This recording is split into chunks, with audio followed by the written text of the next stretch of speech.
সুপ্রিয় দর্শক শ্রোতা, WHR টিভিতে আপনাদেরকে স্বাগত জানাচ্ছি। আপনারা এর আগের পর্বে দেখেছেন আমরা মহান 21শে ফেব্রুয়ারির অজানা গুরুত্বপূর্ণ ইতিহাস তুলে ধরেছি প্রথম পর্বে। আমরা এই বিষয়ে কয়েকটি পর্ব তৈরি করছি আপনাদের অনেক অজানা তথ্য পরিবেশন করার জন্য। এখন দ্বিতীয় পর্বে আমরা কিছু তথ্য আপনাদেরকে জানাবো।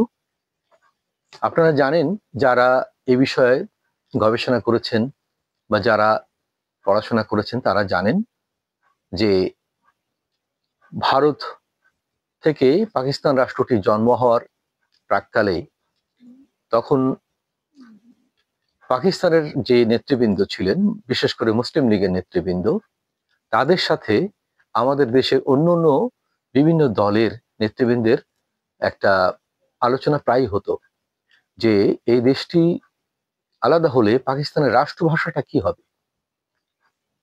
তো তখনকার মুসলিম লীগের অধিকাংশ নেতাই বলতেন রাষ্ট্রভাষা হবে উর্দু। কিন্তু বাঙালিরা কেউ, যারা মুসলিম বাঙালি ছিলেন, তারা কিন্তু সেই বিষয়ে খুব একটা মুখ খুলতেন না, বা কেউ খুব একটা সরব হয়েছেন বলে আমরা জানতে পারিনি। তো কেউ কেউ বলতেন যে দেখা তো যাক, আগে তো পাকিস্তান হোক। এবং তখন বাঙালিরাও সেই পাকিস্তানিদের সাথে, বিশেষ করে বিহারিদের সাথে সুর মিলিয়ে বলতেন যে হাত মে বিড়ি মুঁ মে পান লড়কে লেঙ্গে পাকিস্তান।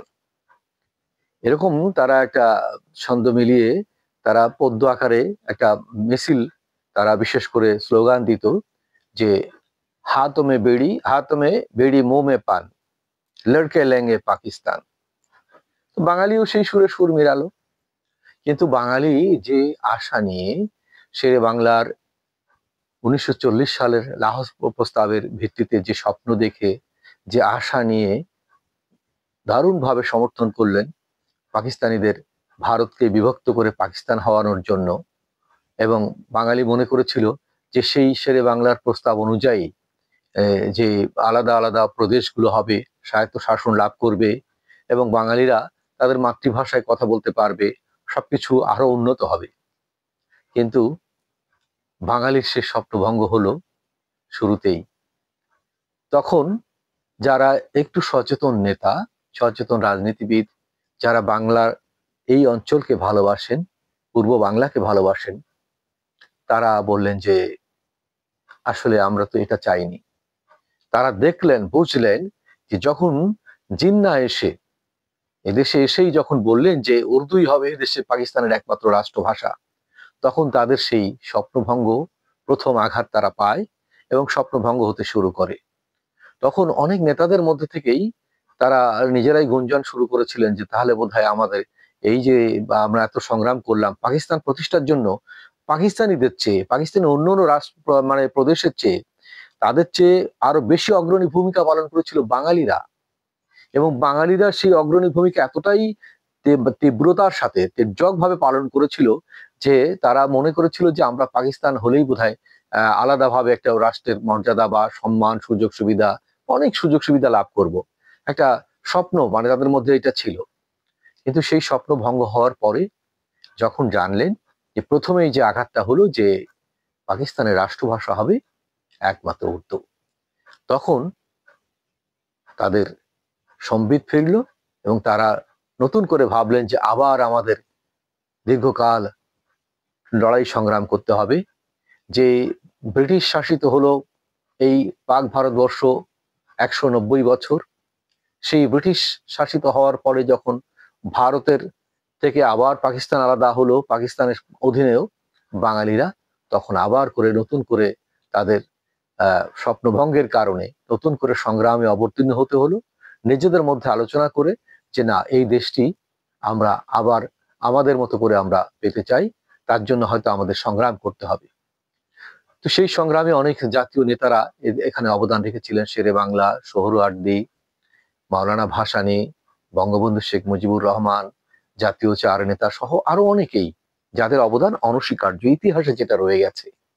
এটা কোনো দলীয় বা রাজনৈতিক দৃষ্টিকোণ থেকে আমরা বলতে চাই না, ইতিহাসের তথ্য থেকে আমরা আপনাদের সামনে তথ্য উপস্থাপন করছি। তো তখন যা ঘটেছিল তার অনেক কিছুই আপনারা জানেন, আবার অনেক কিছু নতুন প্রজন্ম জানে না। তাদের জ্ঞাতার্থে আমি কয়েকটি বিষয়, যে ভাষা আন্দোলনের সময়ানুক্রমিক ঘটনাপঞ্জির কিছু আমার এই বইতে, এই 52 ভাষা আন্দোলনের অনন্য ইতিহাস, এই বইতে আমি উল্লেখ করেছি 2019 সালে। তো সেটা, আর এর আগেও আমি অনেক নিবন্ধে সেটা প্রকাশ করেছি বই প্রকাশের আগে। তো তার থেকে আপনাদেরকে আমি ঘটনাপঞ্জির কিছু বিষয় উল্লেখ করছি। 17 মে 1947,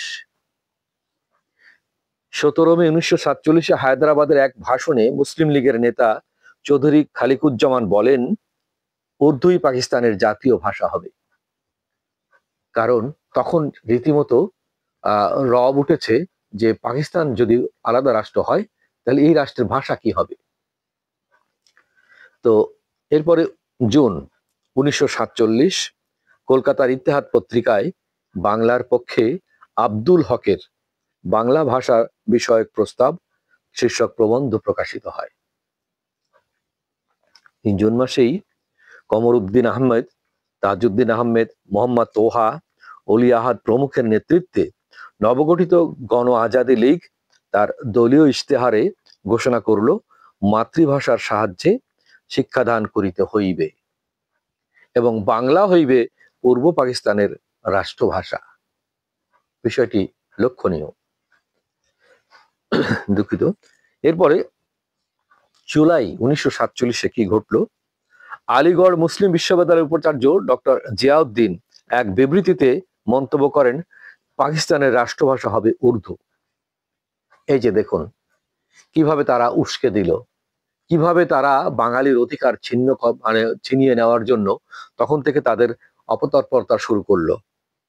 খলিকুজ্জামান, তারপরে এই আমাদের আরেকজন ব্যক্তি আব্দুল হক, এবং তারপরে এই যে আমরা যার নাম পাচ্ছি ডক্টর জিয়াউদ্দিন, এরাই কিন্তু এই জিনিসকে উস্কে দিয়েছে, এই জিনিসকে তারা প্রাধান্য দিয়েছে, এই জিনিসকে তারা মানে বাঙালির বিরুদ্ধে তাদের যে কি বলা যায় অপতৎপরতা, সেটা আমরা এখানে লক্ষ্য করতে পারি।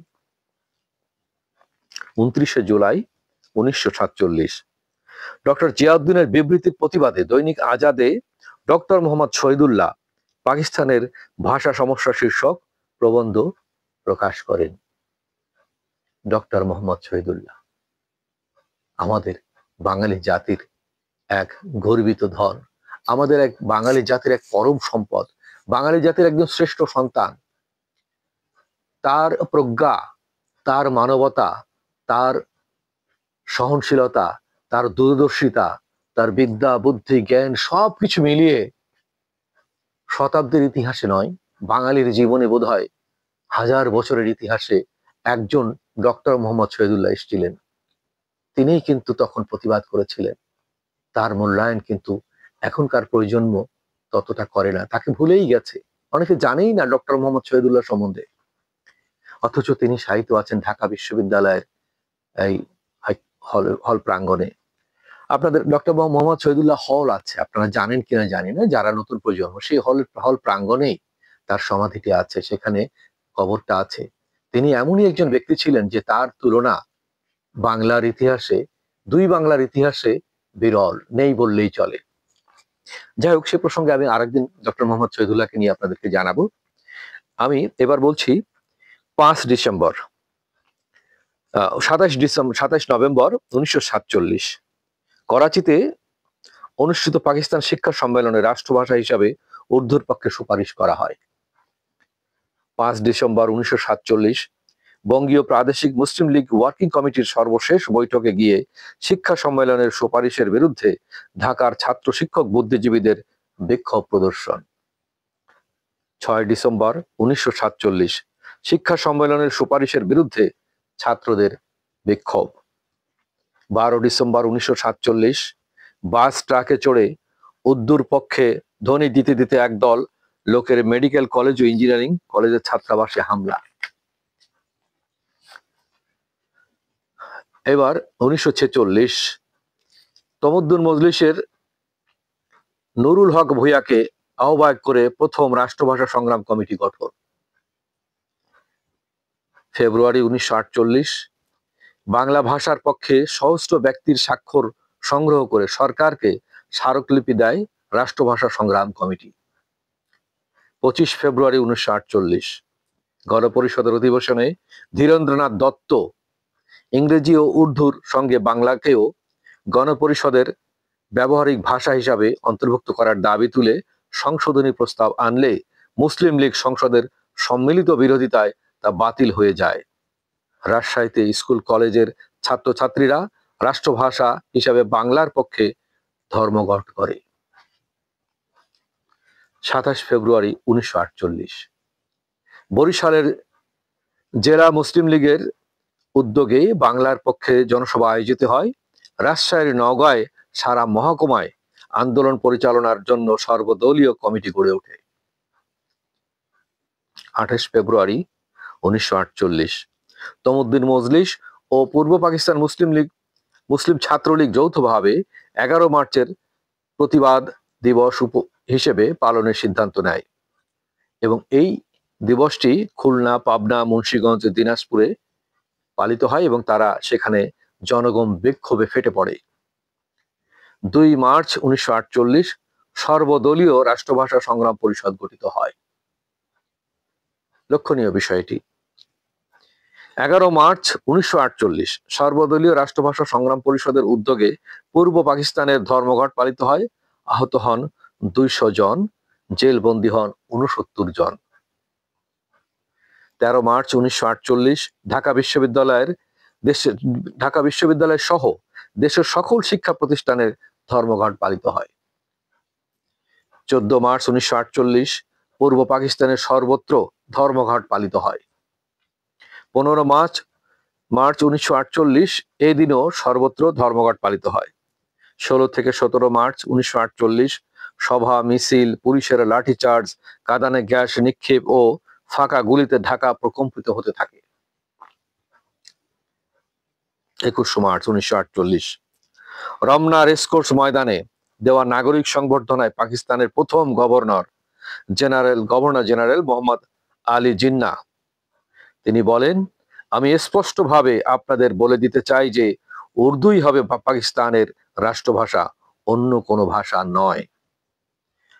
শ্রোতাদের মধ্যে গুঞ্জন ওঠে এবং প্রতিবাদের শব্দ শোনা যায়, না না না চিৎকার শোনা যায়। 23 মার্চ 1948 জিন্নাহর রেসকোর্স বক্তৃতার সমালোচনা করে একে ফজলুল হকের বিবৃতি প্রচার।